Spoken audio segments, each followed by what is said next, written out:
Aunque haya kilómetros de distancia entre Inglaterra y España, hay ciertos hermanamientos entre sus clubes de fútbol que hoy venimos a contaros.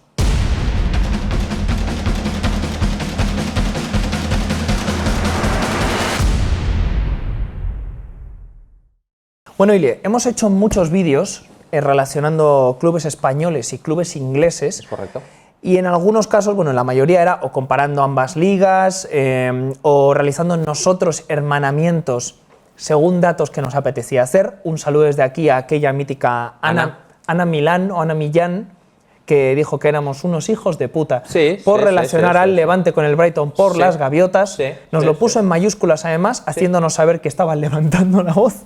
Nuestra querida Ana, un saludo desde aquí, que nos consta que es suscriptora, miembro y accionista principal de la media inglesa. Sí, por lo que sea no le gustaron las gaviotas, o el Brighton o nosotros. O las tres cosas incluso. Yo creo que no le gusta ni el Levante. Ana no es una persona de pájaros. Me hizo mucha gracia un comentario que nos puso una persona en Twitter diciendo: verás cuando la pobre Ana vea sus notificaciones en el móvil y vea que el energúmeno de su hijo ha cogido el móvil y se ha puesto a insultar. Y entonces me imaginé a Ana como una señora, una pobre señora de 40 años, muy buena persona, que tiene un hijo que está desequilibrado y que es del Levante. Y la señora diciendo: pero bueno, esto lo estás firmando con mi nombre. Eso, o una tarada simplemente se llama Ana. El caso es que... Bueno, oye, no le gustó la comparación, no pasa nada.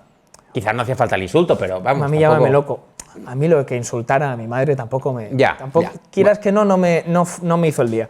Hizo el día. Pero el caso es que hoy vamos a contaros hermanamientos entre clubes por nexos de unión que tienen por varios motivos, entre España y entre Inglaterra. Hay una cosa importante de este vídeo, y es que es difícil encontrar varios de esos nexos porque no hay mucha información al respecto, al menos así a primera vista. Es difícil encontrar, hay algunos clubes, como por ejemplo los vascos, que sí que yo suelo percibir en el fútbol vasco que tienen más cuidado a la hora de contar la historia de los clubes, recogerlas en la web, en libros, y hay otros clubes que le ponen menos cuidado. Y entonces en los clubes vascos nos es más fácil encontrar esos nexos con el fútbol inglés porque además, como tú bien sabes, tanto en el País Vasco como en Andalucía fue donde empezó ese germen del fútbol en España. Sí, así es. Pero lo que iba a decir, perdón, simplemente, que esperamos en comentarios, luego lo volvemos a decir al final, que nos dejéis historias de hermanamientos entre el equipo de vuestro pueblo. Imagínate que el equipo de vuestro pueblo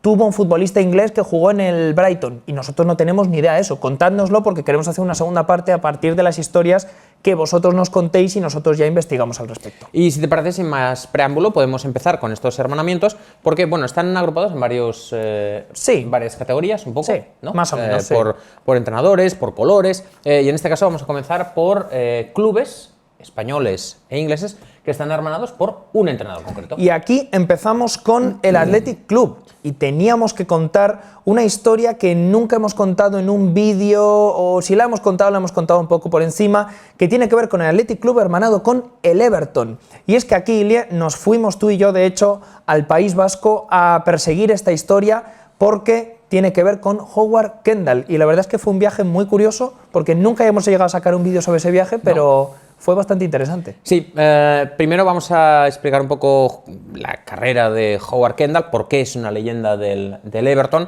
y su paso por el Athletic Club de Bilbao, perdón. Y de ahí llegaremos a el motivo por el cual sigue siendo recordado, uno de los motivos por los cuales sigue siendo recordado hoy en Bilbao. Kendall fue una leyenda del Everton, tanto como jugador como entrenador. Como jugador estuvo del 67 al 74, aunque en el 81 volvió a vestirse de corto como entrenador-jugador. A los Toffees les entrenó del 81 al 87, del 90 al 93 y del 97 al 98, es decir, en 3 etapas diferentes, a lo largo de las cuales Kendall logró los mayores éxitos del Everton en la última época. Ganó 3 ligas con el Everton. Como jugador y como entrenador, en total. 3 ligas, una FA Cup y una Recopa. Eso es, pero es que además entrenó al Athletic Club entre el 87 y el 89. Es verdad que en el Athletic no fue tan exitoso como en el Everton, pero dejó una curiosa anécdota, una curiosa historia que ya en su día, cuando fuimos allí, estuvimos persiguiendo el origen. Y es que en el País Vasco, si te pides un Kendall, te estás pidiendo un cóctel. Es algo bastante curioso porque Kendall, al parecer, en la época en la que estuvo allí en Bilbao, cuando iba por allí a tomarse algo, se pedía un cóctel que estaba basado en ginebra, zumo de naranja natural y refresco. Posiblemente los que nos estáis viendo desde Bilbao diréis, sobre todo los jóvenes diréis, pues esto no lo he oído en mi vida, no sé lo que es un Kendall y demás. Nosotros nos fuimos al País Vasco, investigamos y encontramos el bar donde tuvo el origen esta historia. Y de hecho hablamos con la persona, el dueño del bar, que nos ratificó la verosimilitud de esta historia. Y nos explicó que en la época, dice que en la época pedía cargamentos de zumo de naranja y de ginebra y tal, porque se le agotaba todo. Claro, es un bar de copas en el que tienes máquinas de zumo de naranja y para exprimirlo y tal, también daban desayunos y cosas así, pero claro, tú imagínate en la noche bilbaína ahí sacando zumos de naranja a saco. Y de hecho, una cosa que también estuvo bien es que nos puso un Kendall. Sí, y nos tomamos un Kendall y hay que decir que estaba muy bueno. Ojito con el Kendall. Estaba bueno, ¿eh? Porque entra sin enterarte. Te diré que me gustó más que un gin tonic. Hombre, porque el toque ácido de la naranja me gustó mucho. A mí me pareció la bomba, porque era un zumo de naranja con el que encima te volvías arribísima. Era espectacular, ¿eh? Y además le ponían un toquecito de refresco, que creo que era de limón o gaseosa, pero era espectacular. Así que a partir de este vídeo queremos que todos os pidáis un Kendall, hombre. Sí, y la verdad es que aunque no tuvo mucho éxito a nivel deportivo Kendall, se identificó mucho con el club. Y le tienen mucho cariño. Y le tienen mucho cariño, y de hecho cuando su despedida, de hecho el vídeo de su despedida lo podéis encontrar en YouTube, él se marcha diciendo que es el mejor club del mundo, que ama al club y demás, ¿no? Y la verdad es que estuvo solo 2 años, pero le cogió mucho cariño al club y también la gente a él, porque Kendall además, independientemente de los éxitos deportivos, era un auténtico caballero y una persona que desgraciadamente nos abandonó hace relativamente poco. Y hablando de una relación entre un club vasco y un club inglés, nos vamos al otro motivo por el que nos fuimos aquella vez al País Vasco. Tenemos que volver al País Vasco a hacer algún otro reportaje, macho. Por eso también queremos que la gente, imagínate que sale otro club vasco que tiene una relación con nos vamos allí a hacer el reportaje. Nos vamos allí en cuanto nos dejen, por la pandemia. Y es la historia que ya hay un vídeo en el canal al respecto, pero es un vídeo muy antiguo y es un vídeo que casi no forma... Qué joven estabas, ¿eh? Bueno, qué joven y vamos, recién salido del cascarón. Pero es la historia del Derby County y del Real Unión de Irún, con un nombre otra vez como nexo, Steve Bloomer. Y a mí esta historia lo que me parece extraordinario, Ilie, es que al menos en Irún no conocían la importancia de Bloomer hasta hace relativamente poco. Sí, esta fue una de las cosas que nos impactaron y que desde el propio club, que por cierto hay que decir que fueron muy amables fueron top. Con nosotros, y nos atendieron muy bien y nos dieron entrevistas con Miquel Alonso, conseguimos hablar con el director general del Derby County. La verdad es que estuvo muy bien y una de las cosas que nos reconocieron es, hey, no teníamos ni idea de todo esto, es decir, no conocíamos nuestra propia historia. Y este fue un intento, me parece muy acertado, de recuperar esa figura que es una leyenda del Derby County, pero que también había sido una figura muy importante de la historia del Real Club de Unión de Irún. En el caso del Derby County, Steve Bloomer, ellos nos contaron que fue como el David Beckham de su época, que para ellos es el futbolista más grande que han tenido en toda su historia. Fue un delantero que jugó a finales del siglo XIX y principios del XX durante 2 décadas, casi 2 décadas, en los Rams. Y es probablemente el mejor jugador de toda la historia del club y, por supuesto, su gran goleador. Tienen, de hecho, una estatua suya en el estadio y uno de los himnos del club precisamente nombra a Steve Bloomer. Luego estuvo preso en Alemania durante 3 años en la Primera Guerra Mundial y después de esos sucesos se va a Irún a entrenar al Real Unión.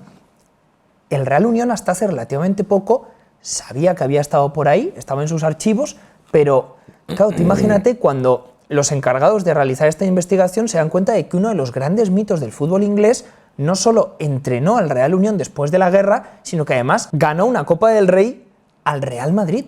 Sí, la verdad es que, claro, ellos eran conscientes de que habían tenido un entrenador inglés, efectivamente, en aquel triunfo, pero no eran conscientes de que era una leyenda del Derby County. Entonces se pusieron en contacto en el Derby County y dijeron, oye, ¿por qué no hacemos un partido entre los dos clubes en Irún para, digamos, rendir homenaje a esta leyenda común de ambos clubes? Y el Derby County, la verdad es que no se lo pensó 2 veces. En 2017 hicieron la primera edición del trofeo Steve Bloomer, con un amistoso entre los dos equipos. Ahí estuvimos nosotros y bueno, pues fue bastante bonito, porque fueron además aficionados del Derby County, que aquellos era espectacular ver por Irún a gente del Derby County con sus cervezas y sus cosas. Luego, durante el partido, no sé si te acordarás, pero había gente más civilizada del Derby County y luego unos borrachos que se pusieron en el fondo, en uno de los fondos del estadio, y bueno, esa gente se montó una fiesta ahí de locos. También me acuerdo que el Derby County jugaron con los sub-23, el Derby County, y había un delantero terrible que además sacó un disparo del campo.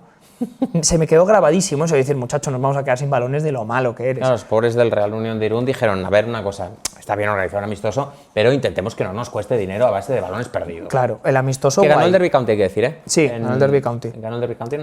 Sí. Ganó. Decir en penaltis, no. No me acuerdo muy bien cómo fue, pero ganó el Derby County y tuvo que pagar un par de balones por el delantero ese que tenía.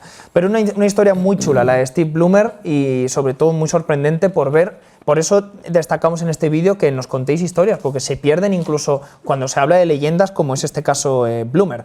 Vamos ahora a hacer también hermanamientos, a contaros historias de relaciones entre clubes españoles y clubes ingleses por los colores que visten. Lógicamente, si los ingleses inventaron el fútbol, son ellos quienes han influenciado en colores a la hora de vestir equipos españoles, pero también hay algún caso que es a la inversa. Y vamos a empezar con uno que me ha parecido muy curioso, Ilie, entre el Real Club Victoria de las Islas Canarias y el Newcastle United. Esta es una historia que nos llamó a uno de los miembros de la comunidad, nos comunicó hace un tiempo. Nos comunicó hace un tiempo esta historia, por eso la recuerdo. El Real Club Victoria nació en 1910, fundado por el canario, atención a esto, Pepe Gonçalves y un grupo de amiguetes. Lo tiene todo. Pepe y sus amiguetes pues fundaron el Real Club Victoria. También dices, a ver, os habéis venido muy arriba, Pepe, porque... A ver. Real Club empate, dices, bueno, pues ahí voy... Que lo de Victoria está bien, pero algún partido vais a perder. Sí. O al menos empatar. Entonces Pepe dijo, para el carro, master, crack, que yo no lo hago por esto. Resulta que Pepe se fue a estudiar a Inglaterra en su juventud y concretamente se fue a Newcastle. Así que llamó al club Victoria en honor a la reina de Inglaterra. Pero es que además el Real Club Victoria, que todavía a día de hoy sigue vistiendo las franjas negras y blancas, viste así porque Pepe se enamoró de la ciudad y de la pasión por el fútbol y del club de la ciudad, el Newcastle United. Así que fíjate que un pequeño club que todavía hoy sigue existiendo viste con esos colores gracias al Newcastle. Y de hecho hay un hermanamiento oficial entre ambos. Sí, de hecho en 1994 ambos clubes oficializaron este hermanamiento aprovechando el centenario del nacimiento de nuestro amigo Pepe Gonçalves. Hoy en día, lo hemos dicho, el Real Club Victoria sigue existiendo, aunque ahora es un club pluridisciplinar o multidisciplinar, y el fútbol, bueno, pues sigue siendo importante a nivel formativo. Sí, no es tanto ya un nivel de competición, pero sigue existiendo como tal la división futbolística del Real Club Victoria. Vamos a ahora un apartado más profesional y aquí tenemos que hablar del Crystal Palace y del Fútbol Club Barcelona, porque el Crystal Palace, Ilie, no siempre vistió como ahora viste, con esas franjas verticales azules y rojas. No, de hecho, a lo largo de su historia, el Crystal Palace ha vestido con muchos colores y formas diferentes. Vistieron con los colores que las de Aston Villa. Ya sabéis que muchos clubes... Esto es una cosa que nos pregunta mucha gente. ¿Por qué hay tantos clubes que visten con los colores de Aston Villa? Bueno, porque el Aston Villa fue el club más exitoso a principios del siglo XX y copiaron sus colores el Burnley, el West Ham, el Crystal Palace durante un tiempo, que también vistió, por ejemplo, de blanco. Pero en los años 70, Malcolm Allison, una de las figuras más importantes, digamos que una de las figuras más infravaloradas de la historia del fútbol inglés, porque fue una persona revolucionaria en cuanto a tácticas. Y del mundo de la moda, que lleva unas pintas Malcolm Allison también importantes, con ese abrigo que llevaba, ese sombrero. Pues muy elegante, ¿qué pasa? Pues es infravalorado. Vale. En los 70, con Malcolm Allison como entrenador del Palace, cambiaron las franjas rojas y azules que lucen actualmente, inspirados directamente, como reconocen ellos mismos, en el Barça. Sí, el propio Barça en su... Fútbol Club Barcelona. El propio Barça en su web dice que tiene una inspiración directa en los colores azulgranas. Y además, en esa época empezó a conocerse al equipo como los Eagles, así que ya veis que Malcolm Allison cambió absolutamente todo lo relativo al club en cuanto a lo que se refiere a la imagen. Queríamos aprovechar que hablábamos del Barça para contaros la historia de los colores del Barça, porque ya que hemos hablado de que el Palace se inspira en ese azulgrana, ¿de dónde sale el azulgrana? Bien, esto también tiene una relación con Inglaterra, no necesariamente con un club de fútbol, pero es que en una investigación reciente los culés se han dado cuenta de que es muy probable que ese azulgrana tenga su origen en Liverpool, concretamente. Sí, porque, claro, ya sabéis que el fundador del Barça que digamos que para la historia azulgrana se le suele referir como Joan Gamper, que en realidad era suizo, se llama Hans Gamper. Lo que pasa es que luego le catalanizaron el nombre. Pero Hans Gamper era de Suiza y siempre se había dicho que los colores del Barça obedecían a los colores de Basilea.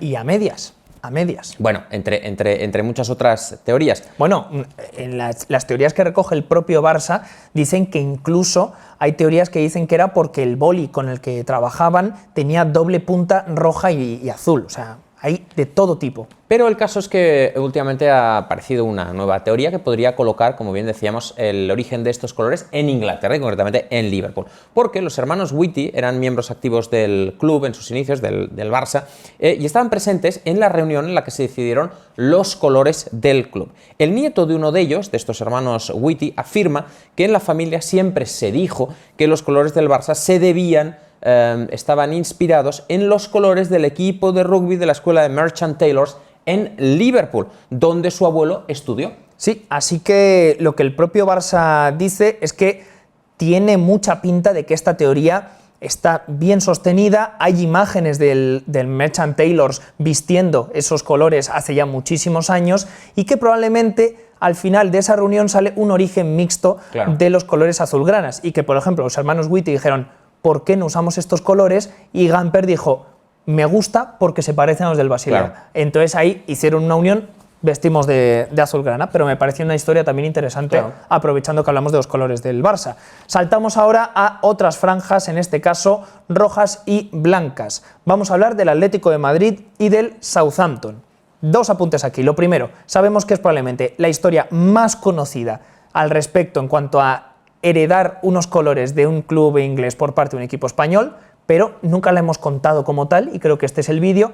Y además la gente del Athletic Club dirá, un momento, nosotros tenemos algo que ver en esta historia. Lo sabemos, pero como ya os hemos hermanado con el Everton, ahora vamos a hablar del Athletic. El caso es que en 1909 Juan El Orduy, directivo y jugador del Athletic Club, recibió el encargo de comprar 50 camisetas del Blackburn, que ya sabéis que el Blackburn viste mitad de blanco, mitad de azul, para el Athletic Club y su sucursal en Madrid, que era el embrión de lo que hoy es el Atlético de Madrid. El caso es que, por problemas de tiempo, por problemas de organización, por lo que fuera, nuestro amigo Juan no consiguió esas camisetas del Blackburn y para no volverse con las manos vacías, consiguió camisetas del Southampton, que como ya sabéis, vestía con esas franjas rojas y blancas verticales. Al volver, el Athletic Club quedó bastante convencido con el cambio y empezó a vestirlo. Y meses más tarde, como sucursal, el Atlético de Madrid también se unió a este cambio. ¿Por qué el hermanamiento lo hemos hecho con el Atlético de Madrid y no con el Athletic Club? Porque gracias a este cambio, hoy se conoce al Atlético de Madrid como colchoneros, porque después en la época de la posguerra, digamos que era típico, tradicional, no era una tradición, pero se solían poner muchas fundas de colchones con esas líneas rojas y blancas. Sí, yo los he visto, yo cuando era pequeño recuerdo un montón de colchones con las franjas rojas y blancas, que no sé a qué se debe esas franjas, pero yo recuerdo un montón de colchones. Esto antiguamente era así, ahora los colchones son todos lisos, yo creo, pero en la época muchos colchones tenían franjas rojas y de ahí viene lo de colchoneros, porque tenían unos colores que los colchones. Así es, así es. Vamos a pasar ahora a un hermanamiento por jugadores. Esto también os invitamos a que nos digáis, jugadores ingleses, británicos que han ido de un club a otro español y tal, y que nosotros a lo mejor no conozcamos, pero había un caso que nos apetecía comentar. Por supuesto, a todos os vendrá a la cabeza el de Michael Robinson, pero el de Michael Robinson hemos llegado a tener incluso a miembros de la peña cadista Michael Robinson en un directo, así que digamos que ya lo hemos tratado en su vídeo exclusivo, o sea, en el vídeo que hicimos solo sobre su figura y demás. Y queríamos hablar de un tipo que realmente es una leyenda del fútbol inglés, aunque jugó con la selección irlandesa, como es John Aldridge, y por tanto tenemos que hablar de la Real Sociedad y del Liverpool. Sí, yo me acuerdo bien de esto. John Aldridge fue el primer extranjero que jugó en la Real Sociedad cuando el club decidió cambiar su política y permitir que jugadores extranjeros jugaran en su equipo, porque en aquel momento la Real Sociedad era como el Athletic Club de Bilbao, solo admitía jugadores vascos. Y cuando se permitió, John Aldridge fue el primer extranjero que llegó. Eso sí, en la era moderna.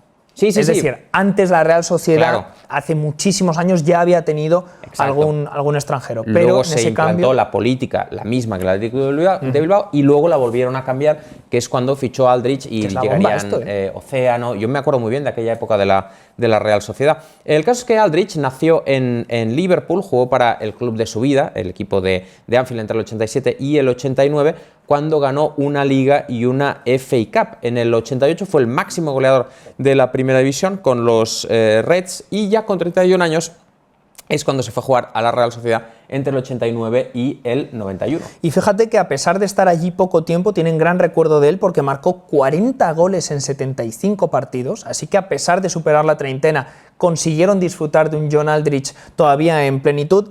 Y nos quedamos también con unas declaraciones del futbolista inglés-irlandés que dice que espera ver un Liverpool-Real Sociedad antes de morirse, preferiblemente en Champions League. Tal y como está la Real ahora mismo... De momento va bien la cosa, ¿eh? No es una locura. De momento va bien la cosa. Pero qué bonito sería, ¿no? Sí, la verdad es que... Porque seguro se vería la ida y la vuelta. John Aldrich, que se mantiene bastante en forma, sigue trabajando como comentarista en el Liverpool. Y bueno, pues yo creo que si las cosas siguen así, pues quizás lo podríamos ver la temporada que viene.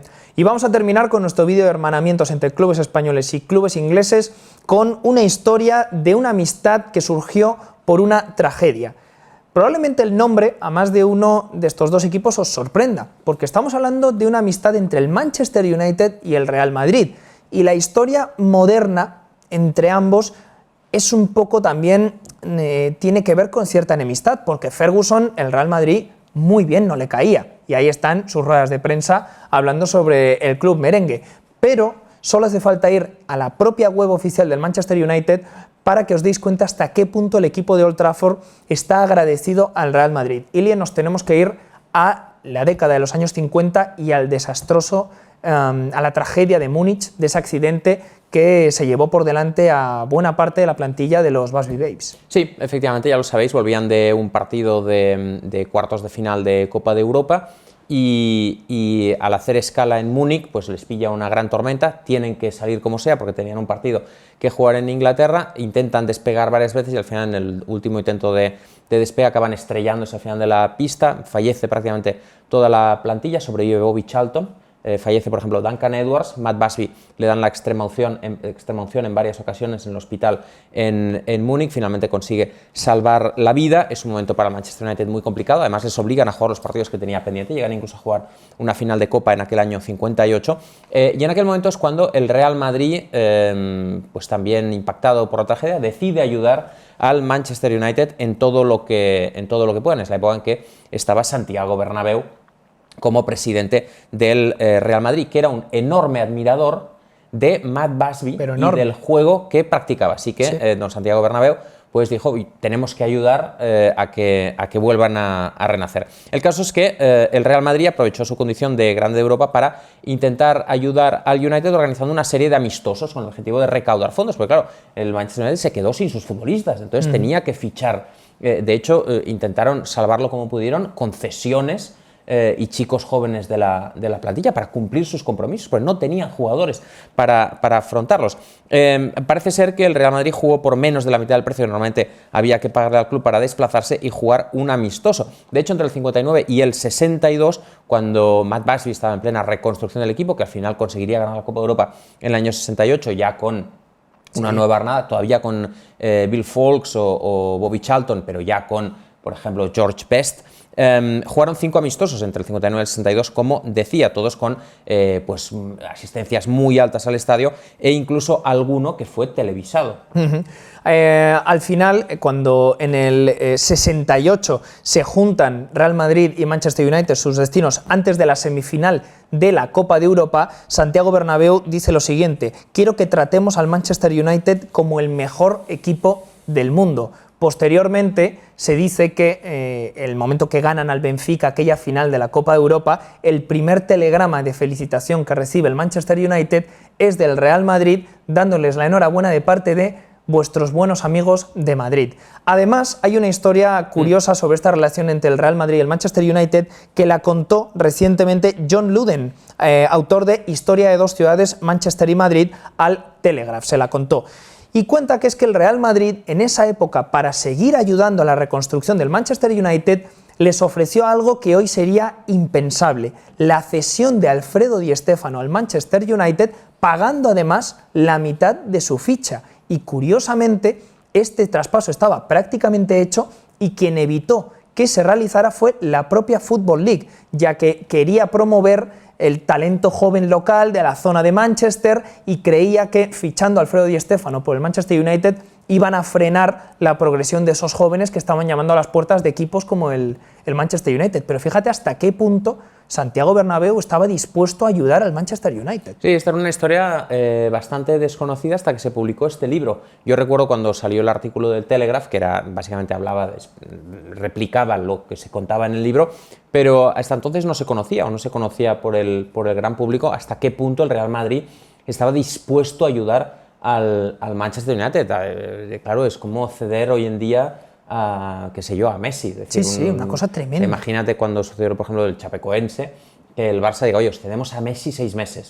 Sí. Es brutal. Algo así. Además, la relación en esa época en el Manchester United, bueno, por supuesto está la historia de que Bernabéu intentó fichar a Matt Busby para el Real Madrid, pero también, por ejemplo, me sorprendió que decían que Duncan Edwards, uno de sus bienes más preciados, era un reloj con el que obsequió el Real Madrid a la plantilla del Manchester United y que lo guardaba como una de las cosas más valiosas que tenía entre todos sus bienes. Y de hecho fue una pena, lógicamente, aquel accidente del 58, bueno, fue una tragedia desde luego, pero nos perdimos a un equipo que podría haber competido con el Real Madrid en aquellos años. El Real Madrid, sí, que dominó los primeros años, la primera década de la Copa de Europa, que el Manchester United habría estado en situación de haberle competido. Tuvieron que estar 10 años de reconstrucción hasta que por fin pudieron volver a enfrentarse en esas semifinales, en que se impuso el Manchester United, como bien decías, y luego al Benfica en Wembley en la final. Y luego siempre se ha dicho que en el caso de Duncan Edwards, a lo mejor era... O sea, después, si no llega a suceder ese accidente, Duncan Edwards podría ser uno de los grandes nombres de la historia del fútbol. Hombre, yo creo que no sé si a la altura de lo que luego fue Bobby Charlton, pero allí le debería haber andado, sí. Sí.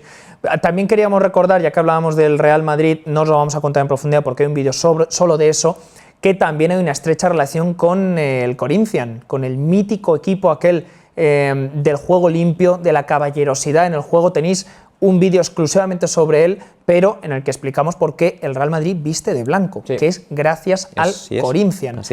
Así que nada, ya veis que esta historia también quería contarla porque veo que en los últimos tiempos hubo con mucha hostilidad a veces en ruedas de prensa y tal entre Manchester United y Real Madrid, y es algo que seguro que a Matt Busby y a Santiago Bernabéu les habría horrorizado ver. Las leyendas de sus respectivos clubes. Sin duda. Y nada, muchachos, hasta aquí nuestro vídeo hablando de algunos hermanamientos entre clubes españoles y clubes ingleses, y ahora ya os decimos, os esperamos en comentarios porque nos gustaría hacer una segunda parte con vuestras aportaciones. Sabemos que hay clubes como el Recreativo de Huelva, el Decano, como el Sevilla Fútbol Club, que en ambos casos su origen tiene que ver con impulsores británicos del fútbol inglés o del fútbol en España, pero como tal no estaban relacionados con ningún club y por eso no los hemos incluido. Nosotros buscamos relaciones directas entre clubes españoles y clubes ingleses, con jugadores, con anécdotas, con lo que sea, con algún dato de su fundación. Así que os esperamos aquí abajo en comentarios para que nos compartáis esas historias sobre vuestros clubes o las que conozcáis, y si os ha gustado el vídeo, ya sabéis, tenéis el botón de unirse para convertiros en miembros de La Media Inglesa a cambio de ventajas fresquísimas, y tenéis en lamediainglesa.shop la tienda de La Media Inglesa, donde además dentro de poco subiremos productos chulísimos. Nos vemos en el próximo vídeo. Chao.